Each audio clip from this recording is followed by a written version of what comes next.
D'accord. Est-ce que vous avez des amis proches?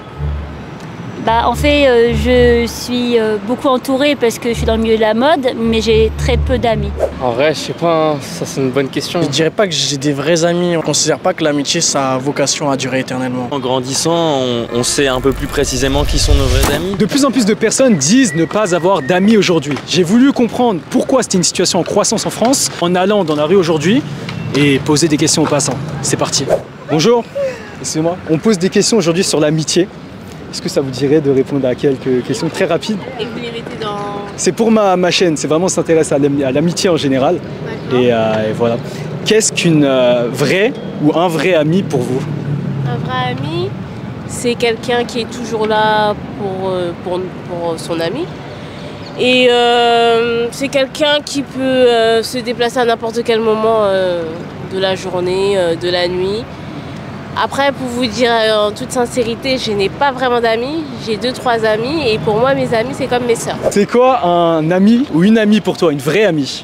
Une vraie amie pour moi, c'est quelqu'un qui sera toujours là quand tu auras besoin et tu pourras lui demander ce que tu veux et qui te jugera, mais dans le bon sens, on va dire.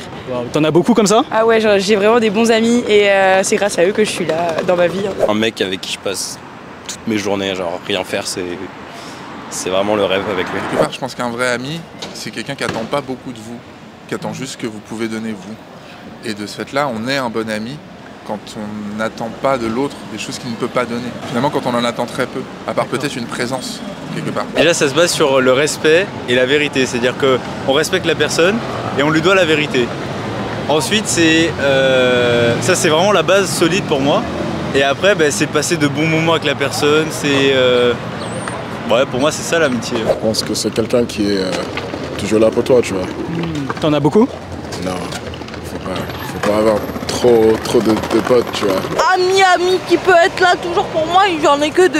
3, allez, un max. C'est le tri que vous avez fait finalement. Ouais. Et dans le... Enfin, on va dire en connaissance, je peux en avoir 5. On va dire ça comme ça. Des vrais amis? Ouais, je pense j'en ai 2-3, pas plus. Je pense après, si on en a beaucoup, c'est pas des vrais. Je pense que moins t'en as, plus c'est vrai. C'est-à-dire comment tu perçois les gens qui vont te dire allez j'ai 10, j'ai 15 amis proches? Après s'ils sont vraiment proches, tant mieux pour eux, mais pour moi tu peux pas être proche de 15 personnes, tu peux pas dire tes secrets à 15 personnes, tu peux pas te dévoiler à 15 personnes. Il n'y a pas 15 personnes qui connaissent toutes tes faiblesses, tous tes soucis familiaux. Moi je distingue amis et potes par exemple. Pour moi les potes c'est les connaissances, les gens avec qui c'est sympa de passer des moments, mais ça s'arrête là. C'est pas des gens avec qui je vais raconter ma vie privée, me parler de mes problèmes, avoir des réflexions, etc. On pose aujourd'hui des questions sur l'amitié.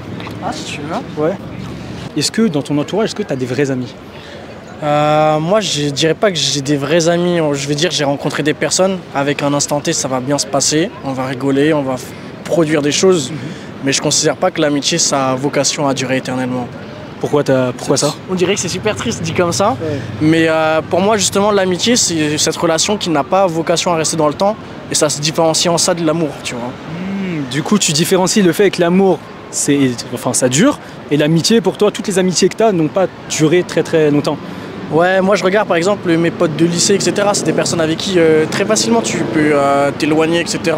Et je considère pas ça comme grave, genre je vais jamais me battre de fou pour une amitié moi. Est-ce que vous avez des amis proches? Bah, en fait, je suis beaucoup entourée parce que je suis dans le milieu de la mode, mais j'ai très peu d'amis. D'accord. Et c'est dû à quoi ça? Bah, parce que déjà, quand on est un artiste, on a un public, des gens nous aiment moins bien. Et voilà. Maintenant, parmi certaines personnes, on a quand même 1 ou 2 amis, voilà, quand même. Qu'est-ce qui t'a forgé cette mentalité-là en fait? Je pense que c'est les déceptions amicales. Tu te rends compte qu'il y a des personnes, ils n'accordent pas la même importance ou la même valeur à l'amitié que tu leur portes que eux. Genre, il n'y a pas une réciprocité du niveau d'affection. Tu vois ce que je veux dire? Ça veut dire que moi, j'ai compris que l'amitié, faut pas se vautrer à fond dedans. Faut pas combattre de fou pour l'amitié. Une amitié, c'est une relation qui est sympa à un moment T. Et si ça doit s'arrêter, ça s'arrêtera. Du coup, on voit qu'il y a beaucoup de personnes qui disent être entourées, mais ils n'ont pas forcément d'amis proches. Maintenant, ce que j'ai envie de savoir, c'est Quelles sont les raisons qu'il y a une sorte de trend, une tendance qu'on voit sur les réseaux sociaux maintenant, c'est le « je n'ai pas d'amis ». Des jeunes qui disent ne pas avoir d'amis et d'avoir aucune connexion avec personne, hormis peut-être la famille, et parfois même pas la famille. Et pour vous, du coup, c'est explicable? Non, ça peut être inquiétant, parce que c'est vrai que pour les jeunes, des fois, ça peut être un facteur de dépression et oui, ça peut amener des choses assez dramatiques. C'est qu'ils confondent une présence factice de followers, d'interactions sur des réseaux et des vraies interactions humaines, avec des vrais partages. Il y a le partage humain et il y a le partage sur les réseaux. Un partage sur des réseaux, c'est plus moi je suis commerçant, ça a plus à voir avec un rapport commerçant quelque part. Je suis très poli avec mes clients, mais c'est pas mes amis. Puis il faut avoir envie d'échanger aussi. Je veux dire, on se fait pas. Alors, peut-être ma génération, hein, mais on se fait pas des amis par Internet, quoi. Ah, pour vous, un ami virtuel, c'est pas un vrai ami? Non. Pour moi, un ami virtuel n'est pas un ami. C'est pas possible. Pour toi, un ami réel, un ami online, comment on dit ça? Un ami en ligne pour toi. Ouais. Est-ce que ça peut être un vrai ami?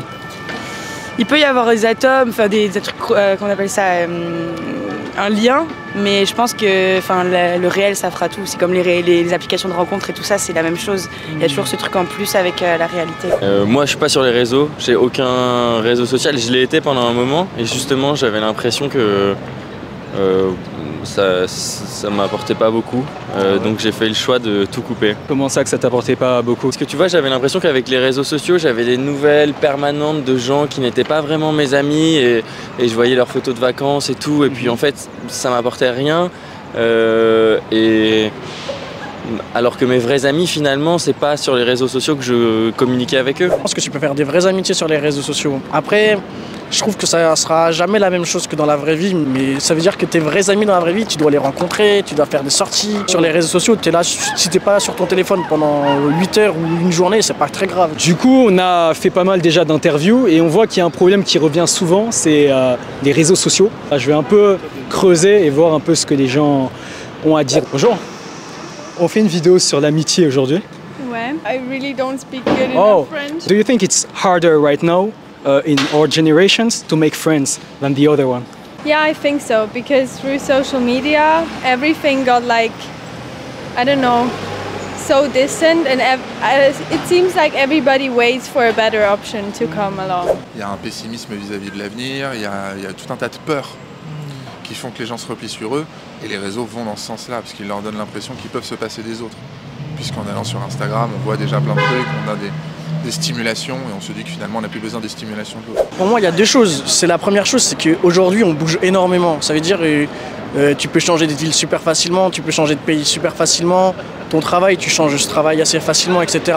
Alors qu'avant, les gens, ils vivaient dans le même village toute leur vie, ils rencontraient toujours les mêmes personnes. Du coup, le sentiment d'amitié, il était beaucoup plus important à conserver, sinon tu étais vraiment seul socialement. Et la deuxième chose, je pense, c'est les réseaux sociaux. Aujourd'hui, les réseaux sociaux, ça te donne une sensation d'amitié plus différente. C'est-à-dire que tu peux être pote avec des gens sur les réseaux sociaux, tu peux passer du temps avec eux, etc.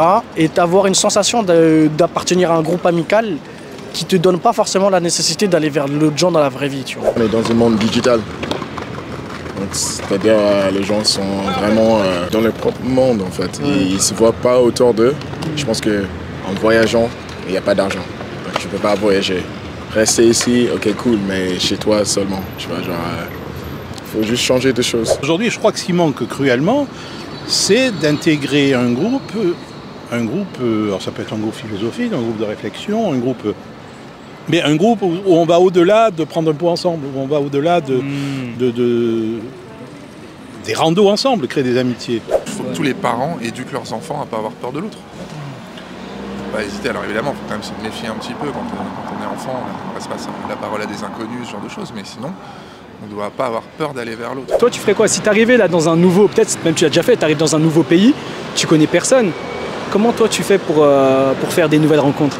Je pense que je m'inscris dans un club de sport. Hein. Ouais, pour moi, c'est la boxe, donc club de boxe, puis après, je parle avec des gens, tu vas boire des verres après le... Enfin, je sais pas, tu fais des trucs pour, je sais pas, tu t'inscris dans un club de foot ou un truc comme ça où tu te forces à rencontrer des gens, quoi. Est-ce que tu as déjà voyagé? Oui. Tout seul? Tout seul, une fois, je pense. Comment, quand tu étais tout seul, tu as pu te faire des amis, des connexions?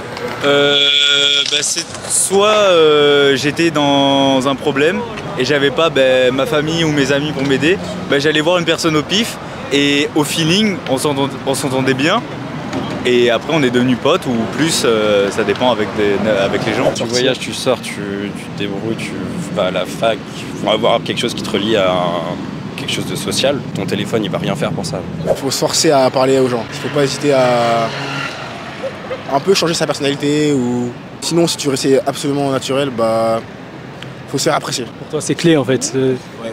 Non, sois toi-même. Ouais, mais être soi-même mais se faire apprécier. Bah oui, mais là t'es en train de dire tout le contraire. Sois toi-même mais sois pas toi-même mais fais-toi apprécier. C'est vraiment trop le problème, il faut un peu changer la manière. Ça peut être toi le problème, si ça peut pas être toi le problème. Même si t'es le problème, t'es pas le problème. Il y a forcément des personnes avec qui tu seras pas le problème. En fait, il suffit juste de trouver les bonnes personnes. Oui, il faut s'ouvrir pour les trouver, il faut essayer de voir dans différents clans, je vais dire entre guillemets, différents groupes de personnes, il faut un peu tout tester. Mais après de là à changer sa personnalité, je pense pas. Et puis même, il y a des personnes qui de prime abord paraissent vraiment très loin de toi et puis finalement quand tu apprends à être toi-même avec eux, tu te rends compte qu'en fait, même si vous avez énormément de différences, vous avez également beaucoup de choses qui vous rapprochent. Pour moi, c'est ça. Non, en vrai, elle a raison, Bon, c'est la fin de cette vidéo, j'espère que vous avez apprécié tous les retours qu'on a pu avoir de personnes, tout authentiques, du coup c'est ça qui est bien. Et voilà, en tout cas on se retrouve la semaine prochaine. Ciao.